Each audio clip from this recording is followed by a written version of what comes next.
Eu sou o Otmar Schneider, analista de valores imobiliários. No vídeo de hoje, a gente vai falar sobre as estratégias do VGHF11, que é o fundo Wedge Fund da Valora. E se você gosta desse tipo de conteúdo, aqui embaixo você vai encontrar link para os meus relatórios de fundos imobiliários, relatório de FIP, de FIINFRA, e também para a nossa comunidade do YouTube. Vamos lá para o nosso vídeo.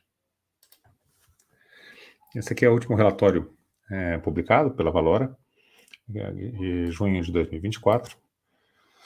Então, aqui ele fala, primeiramente, o objetivo do fundo, né? Então, é interessante a gente sempre começar por essa parte aqui, quando você não conhece um fundo. O objetivo dele é o investimento em ações imobiliárias, então ele investe, além de fundos imobiliários, ele pode investir em ações, em debêntures, vou colocar aqui na cor verde aqui para destacar melhor, então aqui, onde eu estou falando, ó, ações imobiliárias, debêntures, participações em SPE imobiliária, né, que são empresas que fazem desenvolvimento aí do setor imobiliário, cotas de FIP, de fundo de ações no setor imobiliário, CEPAC, cota de FI, cota de FDIC. Né? Então, o fundo aqui tem a taxa de administração de 0,9% ao ano, né? E também tem uma taxa de performance de 20% sobre o QCD e IPCA, mais o yield médio aqui do IMAB5. Então, dito isso, a classificação mais ou menos aqui do fundo, pode investir em qualquer coisa, ele tem várias estratégias. E a gente vai falar, então, no vídeo de hoje, das estratégias aqui do Valora. O fundo ele encerrou aqui o mês de junho de 24 com a totalidade do patrimônio líquido alocado em ativos-alvo, né? E ativos-alvo são todos, né? E a gente vai ver a estratificação da carteira dele também. Então, distribuído aqui em 145 diferentes ativos, né? São quase 150 ativos, é um fundo muito diversificado. E tem 1,5 bi, né? Um pouco mais de 1,5 bi de valor de mercado. Então, ao longo dos últimos 12 meses, o fundo acumulou uma distribuição aqui de 1,20, e a rentabilidade equivalente aqui, IPCA mais 9,8% ou 13,9% ao ano. Tá? Rentabilidade boa aí para esse último ano que o fundo alcançou. Nesse último mês, teve uma variação negativa do patrimônio líquido do fundo, né, em torno aqui de 10 centavos por cota, e o que deriva de ajuste negativo de marcação ao mercado. Então, está tudo sofrendo no mercado, o cupom da NTNB, as taxas da NTNB, as ações, os fundos imobiliários. Então, essa marcação de patrimônio ela acaba vindo um pouco para baixo. E o contrário é verdadeiro. Quando as coisas melhoram no mercado, a marcação do patrimônio ele vai um pouco para cima. Então, aqui o fundo ele comprou 15 milhões aqui em posições integrantes da carteira valor. Então, a gente já vê que tem dois tipos de carteira. Tem uma delas que é renda, tem outra que é carteira valor, né, que eles chamam. E aqui, especialmente, FIIs. Então, a gente vai ver que a estratégia deles, né, para a carteira valor, né, que seria um ganho de capital, muito do ganho de capital é feito com FIIs, já a parte aqui de renda é utilizado muito CRI para fazer. Então, com esse movimento, a carteira valor passou a representar 32,8% total de ativos do fundo. Então, ganho de capital, ativos voltados mais para ganho de capital, 32%, e aí perto de 68%, ativos-alvo que tem um caráter mais estratégico, né, que são a parte de renda. Então, o fundo encerrou o mês com mais de 400 mil cotistas, então é um fundo aí que tem bastante cotista, e o preço da cota, né, média no mercado secundário, a gente vai dar uma olhadinha aqui, tá 8 e pouco, né, abaixo de R$10, então é uma cota barata. Normalmente esses fundos base 10, eles têm muitos cotistas. Aqui a gente consegue ver também a distribuição de dividendos, né, em verde aqui da 2024, em laranjado 2023. Então 2023 teve uma distribuição aí um pouco maior, né, quando comprado aqui desde abril até junho, nos últimos 3 meses, né, foi maior ano passado, simplesmente por conta do carrego, dessa questão de ganho de capital, né, como é que estava a taxa de juros, estava mais alta, né, tudo isso acaba influenciando. Então aqui a gente vê a carteira de ativos, essa primeira parte aqui é a parte de estratégia de renda, né? Então, o que é a estratégia de renda, né? Elas são principalmente aqui CRIs, né? A gente vê aqui o tipo CRI, né? E a gente vê também que o percentual do patrimônio líquido alocado, né, máximo aqui nessa carteira é de 3% do patrimônio. Então ele não tem nenhuma grande concentração em nenhum ativo, que é muito bom. Se algum ativo dá problema, o percentual do patrimônio do fundo com relação a esse ativo é pequeno. Então aqui tem o indexador, né? Isso é uma coisa importante a gente ver, o que é CDI, o que é IPCA, o percentual em cada um desses aí. Qual é o cupom? Então, aqui nesse caso aqui é CDI mais 3, né? Esse VGRI mês aqui. Aqui IPCA mais 11, né? Da JL. Aqui IPCA mais 9, do CashMe. Então a gente vê qual que é a estratégia, renda, qual que é o cupom, indexador, e mais ou menos a concentração ali do patrimônio líquido do fundo. E aí eu não vou passar por todos os ativos, são muitos ativos, são quase 150 ativos, 145, né, mas a gente passa aqui agora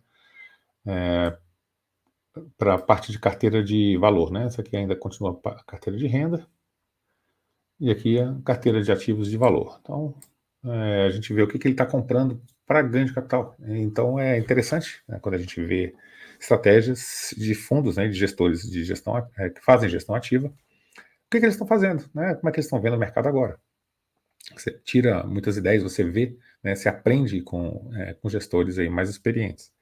Então, aqui ele tem, ó, o primeiro fundo que ele tem aqui a posição, que é o maior percentual do patrimônio líquido aqui para ganho de capital, é o JSRE11. Esse aqui é um fundo de laje corporativa, né, de escritórios aqui, ó.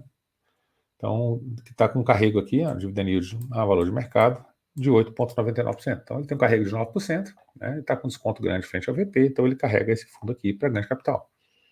Outro, mesmo setor, o BRCR, né, o BRCR também é para valor, está com dividend yield aqui de 12,42%, né, de carrego, chama de carrego, tem 2,17% nesse ativo também, ou seja, subindo a cota, ele vende e acaba ganhando capital para fazer a distribuição. Aí tem um fundo aqui de CRI também, que é para valor, para ganho de capital, outro fundo aqui de laje corporativa.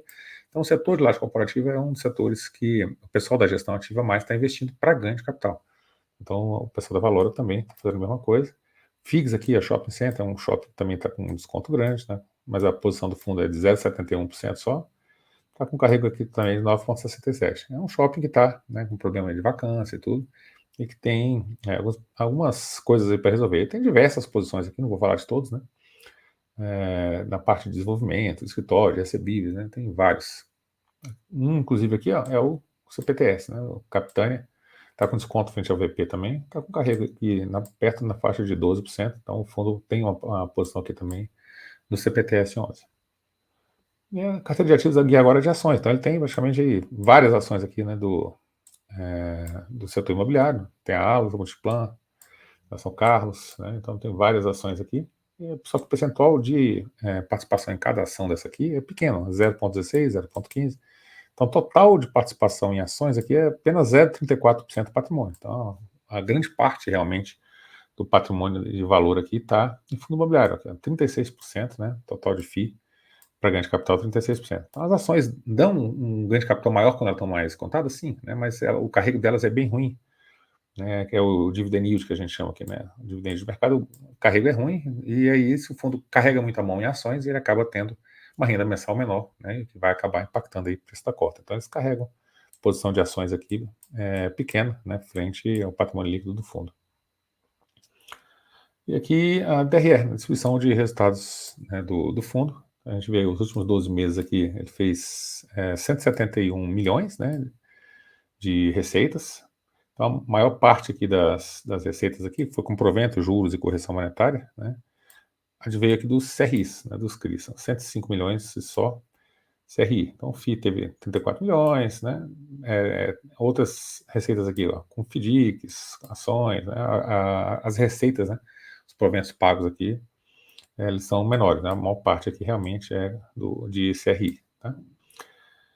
E a parte de negociações, onde eles ganharam, né, dinheiro vendendo, né? Então, a maior parte aqui tem. CRI está 2 milhões, 2.954, então eles fizeram um giro de CRI, só que o CRI ele tem uma liquidez menor no mercado secundário. Então, eles acabaram fazendo aqui, após IR, uma receita maior que com fundo imobiliário, né, 13 milhões. E as ações, embora o patrimônio seja bem pequeno, né, eles fizeram aqui 3 milhões de resultado, né, nas ações aí ao longo do ano. Então, conseguiram tirar um resultado também aqui interessante no último ano com relação às ações. E aí tem aqui a alocação por tipo de ativo, né?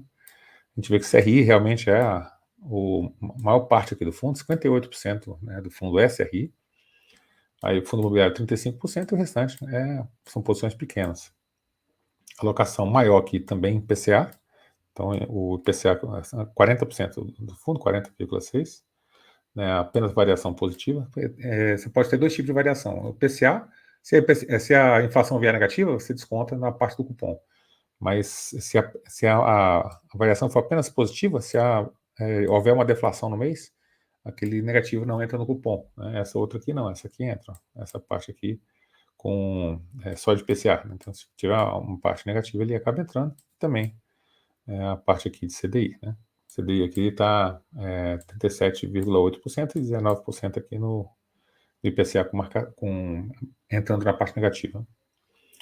Então, alocação por estratégia, tem a parte aqui de valor, 32%, e a parte de renda, 67%. Então, é o que paga o rendimento, né, todo mês, mas ele acaba fazendo ganho de capital interessante, como a gente viu aí na DRE do fundo, né. Então, aqui teve as movimentações no mês de junho, e aqui depois entra, né, na quantidade de ativos, né. Então, como são 150 ativos, realmente não dá para passar em todos eles e falar de todos, né. Eu vou passar aqui para uma das últimas páginas que tem aqui, fala um pouquinho aqui do desempenho do mercado secundário, né? Então, tem o número de cotistas, o volume que foi negociado, né, em junho de 24, quantidade de cotas negociadas, então, o volume médio diário aqui, né, 4 milhões por dia, está com a liquidez muito boa, né, e a gente consegue ver aqui o gráficozinho aqui, tanto do volume negociado quanto o preço de fechamento. Então, o preço de fechamento aqui nessa coluna da esquerda, né, fechou aqui a 8 e qualquer coisa, né, no mercado, e também o volume negociado que tem crescido bastante aqui, né, de junho para cá, mais ou menos, o volume